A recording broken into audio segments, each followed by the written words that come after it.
Le Grand Matin Sud Radio. La vie en vrai. Merci de vous réveiller avec Sud Radio ce matin. Dans La vie en vrai, nous sommes avec Sévan Torossian, qui est directeur du département études et recherches d'Arthur Lloyd, conseil en immobilier d'entreprise. Bonjour Sévan. Bonjour. Ce matin, on parle du bien vivre en ville. 75% de la population mondiale vivra en ville en 2050. Et on a toujours tendance à croire, Sévan, qu'au cœur des grandes métropoles, on peut pas vraiment vivre heureux. Et là, vous allez nous dire le contraire.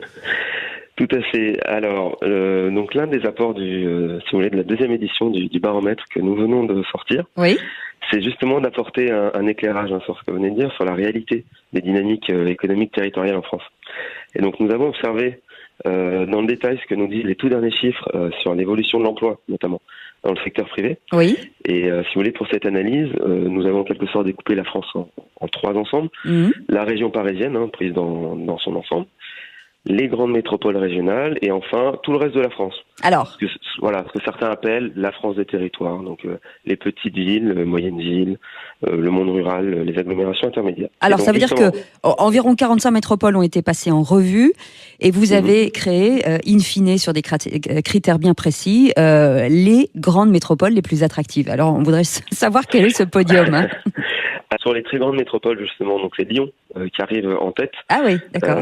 Lyon arrive en tête. Elle est notamment première pour la capacité d'accueil des entreprises, les coûts d'implantation. Donc elle a notamment une fiscalité locale des entreprises qui est très favorable. Mm-hmm. Et d'ailleurs, Lyon est la championne régionale des créations d'emplois en 2017, puisqu'elle a créé pas moins de 22 000 emplois en 2017. Ouais, ça traduit vraiment une vitalité de son économie.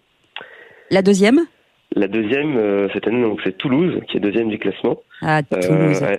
Toulouse. Et la ville rose a notamment elle est très bien notée pour tout ce qui concerne la thématique de la connectivité, capital humain, potentiel innovation. Oui. Elle a accueilli, ces 5 dernières années, 100 000 habitants supplémentaires.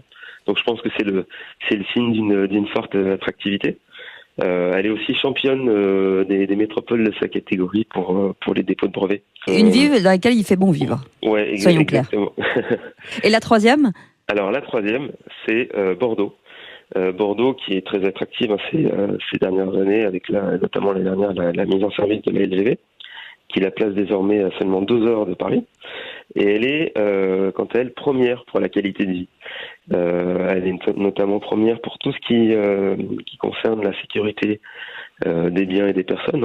Mm-hmm. Et elle est très bien classée pour son cadre environnemental, puisque la pollution atmosphérique est la moins importante parmi les grandes métropoles. Oui, mais rappelons aussi que l'humain quand même est très important, parce que quand on parle de qualité de vie, même si effectivement l'emploi, la compétitivité sont importants, est-ce que ces 3 villes sont vraiment, travaillent vraiment ce côté convivial ?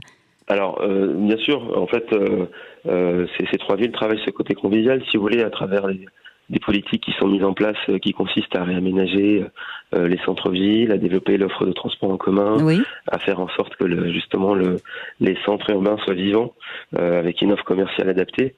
Donc, ce sont trois villes qui gagnent de nombreux habitants. Je parlais tout à l'heure de Lyon, mais c'est le cas aussi pour Toulouse et Bordeaux. Et Sévan, une petite ville, une ville de taille inférieure, qui serait aussi très, très agréable à vivre ? Alors, dans la catégorie des agglomérations intermédiaires, on a Valence qui se distingue cette année. D'accord. Qui arrive première dans notre classement devant Niort et Chartres. Alors, Valence... elle a de réels atouts, elle se distingue notamment pour son dynamisme démographique, ses performances sur le marché tertiaire, qui est le cœur de métier d'Arthur Lloyd, ou encore ses bons scores pour tout ce qui concerne les infrastructures de transport national. Évidemment, il y a la LGV. Et puis j'imagine qu'il y a le climat aussi, qui fait beaucoup. Oui, ça y fait aussi. Ça y fait beaucoup. Évidemment, qui y fait. Et voilà, bougeons-nous pour que nos villes soient les plus attractives possibles. Merci beaucoup, Sévan, d'avoir été avec nous ce matin. Je vous en prie. Excellente journée, restez avec nous, il est 6h50. Le Grand Matin Sud Radio, 5h-10h. Patrick Roger, Cécile de Ménibus.